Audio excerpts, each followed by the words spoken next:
नमस्ते and welcome to TV planet Nepal, जहाँ तपाईहरूले पाउनुहुनेछ रियल लाइफ रिभ्युज, प्र्याक्टिकल जानकारी र अनेस्ट ओपिनियन, त्यो पनि नेपाली कन्टेक्स्टमा। आज हामी कुरा गर्दैछौँ Hyundai Creta EV को बारेमा। यो गाडी नेपाली EV मार्केटमा कस्तो पर्फर्मेन्स दिन्छ, प्राइस जस्टिफाई गर्छ गर्दैन, लेट्स ब्रेक इट डाउन है त। जसमा Hyundai Creta EV यो EV भर्जनको लुक्स मोडर्न रहेको छ, जसमा स्लिक हेडल्याम्प युज गरिएको छ, क्लोज्ड अफ ग्रिल युज गरिएको छ र फ्युचरिस्टिक भाइब दिन्छ र जसमा LED सिग्नेचर लाइट्सहरू युज गरिएको छ र overall design classy and slightly different छ पेट्रोल भर्जन भन्दा, जसको ग्राउन्ड क्लियरेन्सको कुरा गर्नुपर्दा 190 mm ग्राउन्ड क्लियरेन्स रहेको छ र साथसाथै SUV फिल पनि दिन्छ। र यसको ब्याट्री प्याक र मोटर रेन्जहरूको कुरा गर्नुपर्दाखेरि यसमा ब्याट्री क्यापेसिटी अप्रोक्सिमेट 45 देखि 50 किलोवाट आवरको दिएको छ, जसमा मोटरको पावर 140 देखि 160 PS को रहेको छ र रेन्ज पनि 350 देखि 400 किलोमिटरको फुल चार्जमा यसले रेन्ज प्रोभाइड गर्छ, त्यो पनि विभिन्न भेरिएन्ट्स अनुसारले। जसमा Hyundai Creta EV मा मेनली 4वटा भर्जन दिएको छ, जसमा एक्जिक्युटिभ, स्मार्ट ओ र प्रिमियम गरेर 4वटा भर्जन दिएको छ र सबैमा 99 किलोवाट को ब्याट्री दिएको छ र त्यसैगरी विभिन्न प्राइस भर्जन्सहरू रहेको छ, जसमा एक्जिक्युटिभ भर्जनको 51 लाख पर्छ र स्मार्ट भर्जनको 54 लाख पर्छ, स्मार्ट भर्जनको 56 लाख पर्छ भने लास्टली प्रिमियम प्लस भर्जनको 59 लाख पर्छ र फास्ट चार्जिङ सिस्टम पनि छ, जहाँ 0 देखि 80 चार्ज गर्नलाई 1 आवर जति लाग्छ र नर्मल होम चार्जरबाट गर्ने हो भने अलिक स्लो रहेको छ, जसमा 6 देखि 7 आवर्स लाग्छ।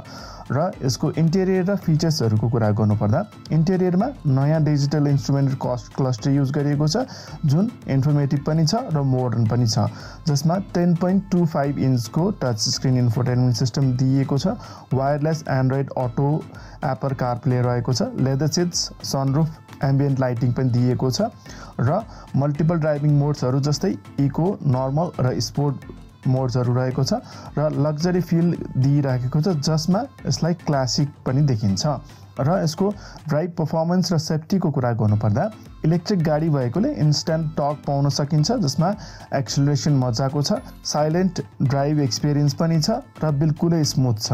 त्यसैले यसमा विभिन्न इयरब्याग्सहरू, ABS EVD दिएको छ र हिल असिस्ट, रियर क्यामेरा र इभन एडास जस्तो फिचर्सहरू पनि दिएको छ।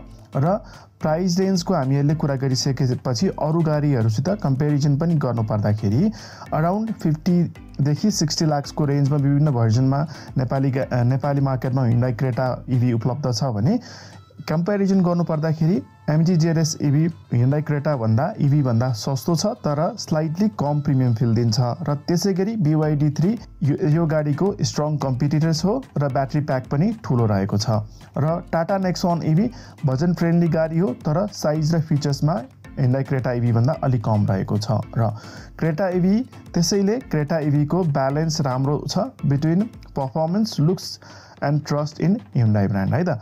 ल अब प्रज एन्ड कन्सको कुरा गर्नुपर्दाखेरि प्रजको रूपमा रहेको छ मोडर्न र प्रिमियम डिजाइन दिन्छ। Hyundai आफैमा एउटा रिलायबल ब्रान्ड हो, good range for city and highway, comfortable and well equipped interior रहेको छ। कन्सको कुरा गर्नुपर्दा प्राइसिङ स्लाइटली अरू गाडीभन्दा हायर छ, नट फर हार्डकोर अफरोडिङको लागि होइन, र long charging time on home charger, जसले होम चार्जमा लागि लङ टाइम लाग्छ।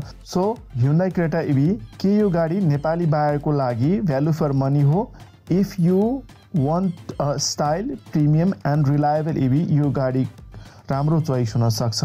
भिडियो मनपर्छ भने लाइक गरिदिनु होला, EV लभरलाई साथीहरूलाई सेयर गरिदिनु होला अनि रिभ्यू प्लानेट नेपाललाई सब्सक्राइब गर्न नबिर्सिदिनु होला।